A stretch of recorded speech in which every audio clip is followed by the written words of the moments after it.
ایک چھوٹا سا آئی لینڈ جس کی وجہ سے دنیا کی دو سب سے بڑی طاقتیں کبھی بھی آمنے سامنے آ سکتی ہیں، اور اگر اس جگہ پر جنگ شروع ہو گئی تو صرف ایشیا نہیں بلکہ پوری دنیا کا نظام ہل سکتا ہے۔ لیکن سوال یہ ہے کہ آخر چائنا ایک چھوٹے سے آئی لینڈ کے لیے اتنا سیریس کیوں ہے؟ سوچو، اگر دنیا کا دوسرا سب سے پاورفل ملک کسی ایک چھوٹے سے آئی لینڈ کو حاصل کرنے کے لیے سالوں سے پلاننگ کر رہا ہو، اپنی ملٹری کو ایکسپینڈ کر رہا ہو، امریکہ جیسی سپر پاور سے ٹکر لے رہا ہو اور ہر انٹرنیشنل فورم پر اسی ایک جگہ کا ذکر کرتا ہو، تو ضرور اس آئی لینڈ میں کوئی ایسی خاص بات ہوگی جس کے لیے چائنا اتنا سیریس ہو رہا ہے، اور وہ آئی لینڈ ہے تائیوان۔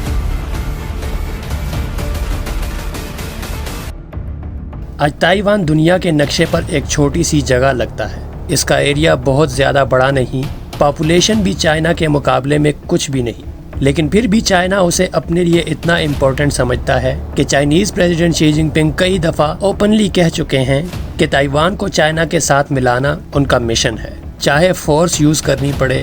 بات یہ نہیں ہے کہ چائنا کو تائیوان پسند ہے اس لیے اسے چاہیے۔ اس کانفلکٹ کی روٹس بہت پرانی ہیں، اور اس کو سمجھنے کے لیے ہمیں پیچھے جانا ہوگا۔ 1940s میں چائنا کے اندر ایک خطرناک سول وار چل رہی تھی۔ ایک سائڈ پر کمیونسٹ پارٹی تھی جسے لیڈ کر رہے تھے ماؤ زیڈونگ، اور دوسری سائڈ تھی نیشنلسٹ پارٹی جسے کوئمن ٹینگ کہا جاتا ہے، جس کے لیڈر تھے چنگ کائی شیک۔ یہ جنگ سالوں تک چلتی رہی، دونوں طرف سے خون بہا، شہر تباہ ہوئے، اور پوری چائنا انسرٹینٹی میں تھا۔ آخر 1949 میں کمیونسٹ پارٹی نے جیت حاصل کر لی۔ ماؤ زیڈونگ نے آفیشلی نیا ملک اناؤنس کر دیا جسے آج ہم چائنا کے نام سے جانتے ہیں، یعنی پیپلز ریپبلک آف چائنا۔ جب نیشنلسٹ پارٹی ہار گئی تو ان کے لیڈر چنگ کائی شیک اپنے لاکھوں سپورٹرز اور ملٹری کے ساتھ بھاگ کر ایک آئی لینڈ پر چلے گئے۔ وہ آئی لینڈ تھا تائیوان۔ تائیوان پہنچ کر انہوں نے کہا کہ اصل چائنا ہم ہیں، ہم ابھی بھی لیگل گورنمنٹ ہیں، ہم ایک دن مین لینڈ چائنا واپس لے کر رہیں گے۔ اب امیجن کرو، ایک طرف مین لینڈ چائنا جہاں کمیونسٹ گورنمنٹ بیٹھی ہوئی ہے،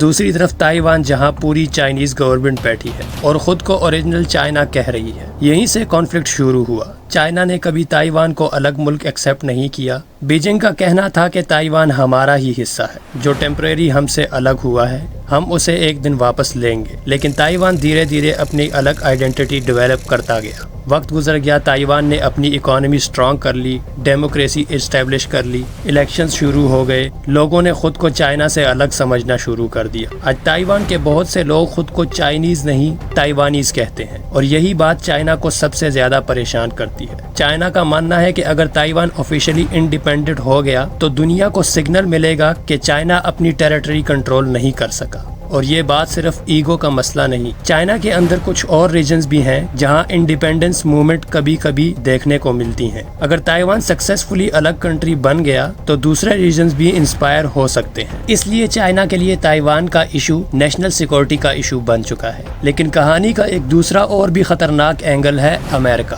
جب سول وار ختم ہوئی تھی، امریکہ نے کمیونسٹ چائنا کو پسند نہیں کیا۔ کولڈ وار کا زمانہ تھا، امریکہ چاہتا تھا کہ ایشیا میں کمیونزم نہ پھیلے، اس لیے امریکہ نے تائیوان کو سپورٹ کرنا سٹارٹ کر دیا۔ تائیوان کو ویپنز ملنے لگے، ملٹری ٹریننگ ملنے لگی، پولیٹیکل بیکنگ ملنے لگی۔ چائنا کے نزدیک امریکہ تائیوان کو یوز کر رہا تھا چائنا کو کنٹرول کرنے کے لیے۔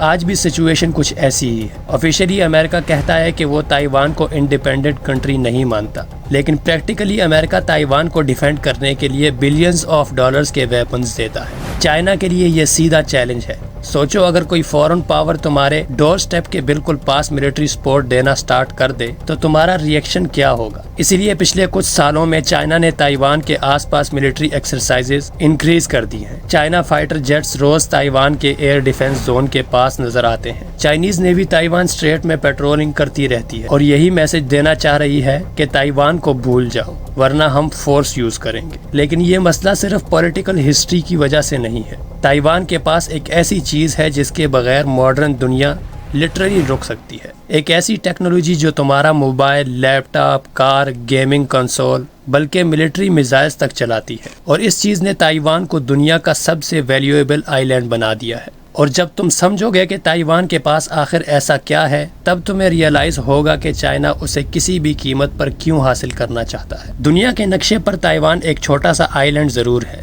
لیکن حقیقت یہ ہے کہ آج پوری دنیا کی ٹیکنالوجی ایک حد تک اس جگہ پر ڈیپینڈ کرتی ہے، اور شاید یہی وہ وجہ ہے جو تائیوان کو صرف چائنا کے لیے نہیں بلکہ امریکہ اور پوری دنیا کے لیے اسٹریٹجک بیٹل فیلڈ بنا چکی ہے۔ اب سوال اٹھتا ہے کہ آخر تائیوان کے پاس ایسی کیا چیز ہے جو اسے اتنا پاورفل بنا دیتی ہے؟ تائیوان کو پاورفل بنانے والی چیز ہے سیمی کنڈکٹرز۔ نام شاید ٹیکنیکل لگے لیکن اصل میں سیمی کنڈکٹرز وہ ٹائنی چپس ہوتی ہیں جو آج ہر الیکٹرانک ڈیوائس کے اندر لگی ہوتی ہیں۔ تمہارا smartphone, laptop, smart TV, PlayStation, cars, satellites, fighter jets, A I system, بلکہ ماڈرن ہاسپٹلز کے ایڈوانس مشینز بھی انہی چپس پر چلتی ہیں۔ اور دنیا کا سب سے بڑا سیمی کنڈکٹر پروڈیوسر ہے Taiwan semi conductor manufacturing company, جسے لوگ شارٹ فارم میں TSMC کہتے ہیں۔ یہ اکیلی کمپنی دنیا کے ایڈوانس چپس کا بہت بڑا حصہ بناتی ہے۔ سوچو، ایک ایسی کمپنی جو دنیا کے سب سے پاورفل ٹیک کمپنیز کے لیے چپس بناتی ہو،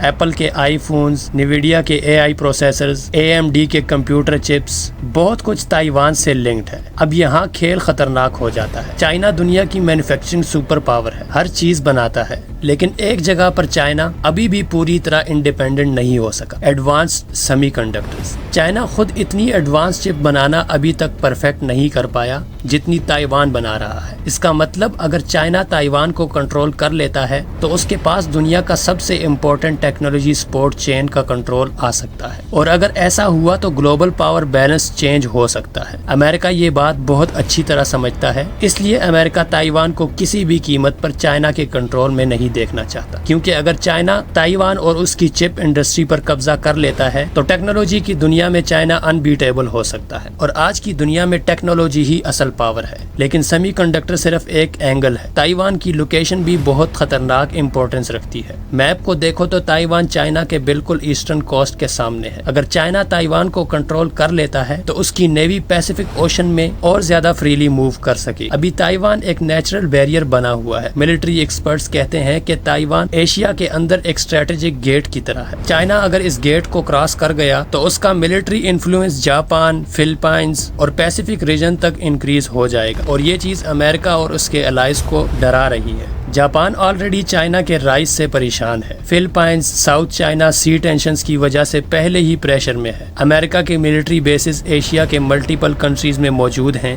چائنا تائیوان لے لیتا ہے تو ایشیا کا پورا ملٹری میپ چینج ہو سکتا ہے۔ اس لیے تائیوان کا ایشو صرف چائنا اور تائیوان کا ایشو نہیں ہے، اب یہ گلوبل سپر پاور کا ایشو بن چکا ہے۔ اور سب سے انٹرسٹنگ بات یہ ہے کہ تائیوان آفیشلی دنیا کے بہت سے کنٹریز کے نزدیک انڈیپینڈنٹ کنٹری بھی نہیں ہے۔ سن کر عجیب لگتا ہے، حالانکہ تائیوان کا اپنا پریزیڈنٹ ہے، اپنی آرمی ہے، اپنی کرنسی ہے، اپنا پاسپورٹ ہے اور اپنا کانسٹیٹیوشن ہے، اپنی الیکٹڈ گورنمنٹ ہے، لیکن پھر بھی بہت سی کنٹریز آفیشلی تائیوان کو کنٹری نہیں مانتی، کیونکہ چائنا نے دنیا پر بہت پریشر ڈالا ہوا ہے۔ چائنا کی ایک پالیسی سسٹم ہے جسے ون چائنا پالیسی کہا جاتا ہے۔ چائنا کہتا ہے دنیا کو ایک بات ماننی ہوگی کہ صرف ایک چائنا ایگزسٹ کرتا ہے اور تائیوان اسی چائنا کا حصہ ہے۔ اگر کوئی کنٹری تائیوان کو آفیشلی سیپریٹ کنٹری مانتی ہے تو چائنا اس کنٹری کے ساتھ ڈپلومیٹک ریلیشنز ختم کر سکتا ہے۔ اب سوچو، چائنا دنیا کی سیکنڈ لارجسٹ اکانومی ہے اور ٹریڈ جائنٹ ہے۔ ہر کنٹری کو چائنا کے ساتھ بزنس کرنا ہے، اس لیے بہت سی کنٹریز چائنا کو ناراض نہیں کرنا چاہتی۔ اسی وجہ سے آفیشلی تائیوان کو صرف کچھ ہی ممالک اوپنلی ریکگنائز کرتی ہیں، لیکن ان آفیشلی بہت کنٹریز تائیوان کے ساتھ ریلیشنز مینٹین کرتی ہیں۔ امریکہ بھی ان میں سے ایک ہے، اور اس ڈبل گیم نے ٹینشن کو اور خطرناک بنا دیا ہے۔ چائنا سمجھتا ہے کہ امریکہ انٹرنیشنلی تائیوان کو پروٹیکٹ کر رہا ہے۔ امریکہ سمجھتا ہے کہ چائنا ایشیا میں اپنی ایمپائر بلڈ کر رہا ہے۔ تائیوان بیچ میں پھنسا ہوا، لیکن یہاں سب سے بڑا سوال یہ ہے، کیا چائنا واقعی تائیوان پر اٹیک کر سکتا ہے؟ کیا بیجنگ صرف پریشر کریٹ کر رہا ہے یا فیوچر میں سچ میں انویژن پاسبل ہے؟ کیونکہ اگر چائنا نے ایک دن ملٹری آپریشن لانچ کر دیا تو شاید دنیا اس جنگ کو روک نہ سکے، اور اگر امریکہ اس وار میں گھس گیا تو جو ہوگا اس کا اثر صرف ایشیا تک لمیٹڈ نہیں رہے گا، بلکہ پوری دنیا ایک نئے کرائسس میں جا سکتی ہے۔ ایک غلط فیصلہ، صرف ایک میزائل یا سمندر میں ایک چھوٹی سی ملٹری کلیش، اتنا ہی کافی ہے دنیا کو اس جنگ کی طرف دھکیلنے کے لیے جس کا خوف ایکسپرٹ سالوں سے ظاہر کر رہے ہیں۔ اور اگر چائنا اور امریکہ تائیوان کی وجہ سے آمنے سامنے آ گئے تو شاید یہ صرف ایک ریجنل وار نہیں رہے گی۔ اب سب سے بڑا سوال یہ ہے کہ کیا چائنا واقعی تائیوان پر اٹیک کرے گا؟ بالکل ایسا ممکن ہے، لیکن ایسا کرنا اتنا آسان نہیں ہے۔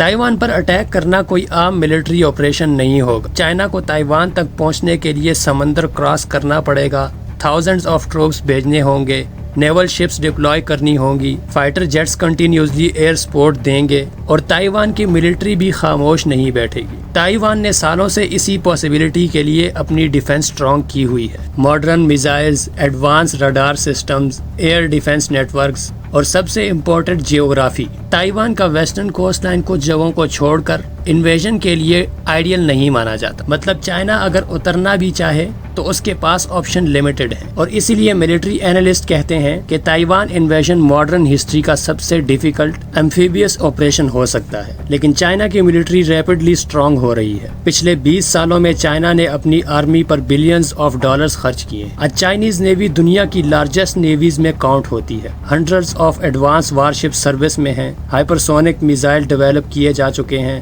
ایئر فورس ایگریسولی ماڈرنائز ہو چکی ہے۔ چائنا اب اوپنلی ملٹری اسٹرینتھ شو کرتا ہے، اور چائنیز پریزیڈنٹ شی جن پنگ کئی مرتبہ کہہ چکے ہیں کہ تائیوان کا ری یونیفیکیشن یعنی دوبارہ اتحاد تو ڈیلے ہو سکتا ہے لیکن کینسل نہیں ہو سکتا۔ سادہ الفاظ میں کہا جائے تو چائنا کہہ رہا ہے کہ آج نہیں تو کل تائیوان ہمارا ہوگا۔ اب اگر دوسری طرف دیکھا جائے تو امریکہ آفیشیلی گارنٹی نہیں دیتا کہ وہ تائیوان کے لیے وار کرے گا، لیکن امریکہ نے ریپیٹڈلی تائیوان کو ایڈوانس ویپنز دیے ہیں، ملٹری کوپریشنز کنٹینیو رکھا ہے، وار شپس تائیوان اسٹریٹ کے آس پاس ریگولرلی موو کرتی رہتی ہیں، اور یہ سب کرنے کا مقصد یہ ہوتا ہے کہ چائنا اگر اٹیک کرے گا تو امریکہ چپ بھی رہ سکتا ہے اور ڈائریکٹ وار میں بھی آ سکتا ہے۔ اسی لیے چائنا ایگزیکٹلی پریڈکٹ نہیں کر پاتا کہ امریکہ کا فائنل ریئیکشن کیا ہوگا، اور شاید اسی انسرٹینٹی نے اب تک ڈائریکٹ وار کو روکا ہوا ہے۔ لیکن اگر کل کو جنگ شروع ہو گئی تو کنسیکوینسز امیجن کرو۔ سب سے پہلے سیمی کنڈکٹر پروڈکشن کولیپس ہو سکتی ہے، Taiwan semi conductor manufacturing company کی فیکٹریز بند ہو سکتی ہیں، جس کی وجہ سے اسمارٹ فونز پروڈکشن افیکٹڈ ہوگی، کارز پروڈکشن سلو ہو جائے گی، گیمنگ انڈسٹری کریش ہو سکتی ہے، آرٹیفیشل انٹیلیجنس سسٹمز ڈیلے ہو سکتا ہے، گلوبل ٹیک کمپنیز بلینز لاس کرے گی، اسٹاک مارکیٹس پینک میں چلی جائیں گی، شپنگ روٹس ڈسٹرب ہو جائیں گی، ایشیا کی ٹریڈ لائنز ان سیف ہو جائیں گی، آئل پرائسز سڈنلی جمپ کر سکتی ہیں، گلوبل انفلیشن اور بڑھ سکتی ہے۔ یعنی تائیوان کی وار صرف دو ملکوں کی پرابلم نہیں ہوگی، ہر عام انسان انڈائریکٹلی افیکٹ ہوگا۔ لیکن سب سے خطرناک پاسبلٹی ایک اور ہے، nuclear powers. China nuclear power ہے اور امریکہ بھی نیوکلیئر پاور ہے۔ اگر ڈائریکٹ کانفلکٹ ایسکیلیٹ ہوا تو پوری دنیا سپر پاورز کے خطرناک کنفرنٹیشن کو فیس کرے گی۔ اسی لیے ایکسپرٹس تائیوان کو دنیا کا سب سے خطرناک فلیش پوائنٹ کہتے ہیں۔ اب یہاں بات آتی ہے کہ تائیوان خود کیا چاہتا ہے۔ تائیوان کے اندر اوپینین ڈیوائیڈ ہے۔ کچھ لوگ کلیئرلی انڈیپینڈنٹ کنٹری بننا چاہتے ہیں، وہ کہتے ہیں ہم چائنا کا حصہ نہیں ہیں، ہماری اپنی آئیڈینٹی ہے، ہم اپنا فیوچر خود ڈیسائیڈ کریں گے۔ لیکن کچھ لوگ سمجھتے ہیں کہ چائنا کو اوپنلی چیلنج کرنا خطرناک ہے۔ ان کا ماننا ہے کہ امن قائم رہنا چاہیے، نہ آفیشیل انڈیپینڈنس ڈکلیئر کرو، نہ چائنا کے ساتھ مرج ہو، بس کرنٹ سچویشن چلنے دو۔ اور فی الحال تائیوان اسی پاتھ پر چل رہا ہے، لیکن چائنا وقت کے ساتھ امپیشنٹ ہوتا جا رہا ہے۔ ہر سال ملٹری پریشر بڑھ رہا ہے، ہر سال ڈپلومیٹک ٹینشن انٹینس ہو رہی ہے، اور دنیا سائلنٹلی آبزرو کر رہی ہے۔ سب کو پتا ہے کہ تائیوان کا ایشو کسی بھی دن انٹرنیشنل کرائسس میں کنورٹ ہو سکتا ہے۔ اور شاید سب سے خوفناک بات یہ ہے کہ دنیا کا فیوچر ایک چھوٹے سے آئی لینڈ کے ڈیسیژن پر ڈیپینڈ کر رہا ہے۔ ایک آئی لینڈ جو نقشے پر چھوٹا دکھتا ہے لیکن جس کی وجہ سے سپر پاورز ایک دوسرے کے سامنے کھڑی، اور اگر کل چائنا نے تائیوان حاصل کر لیا تو دنیا میں پاور کا بیلنس ہمیشہ کے لیے بدل جائے گا۔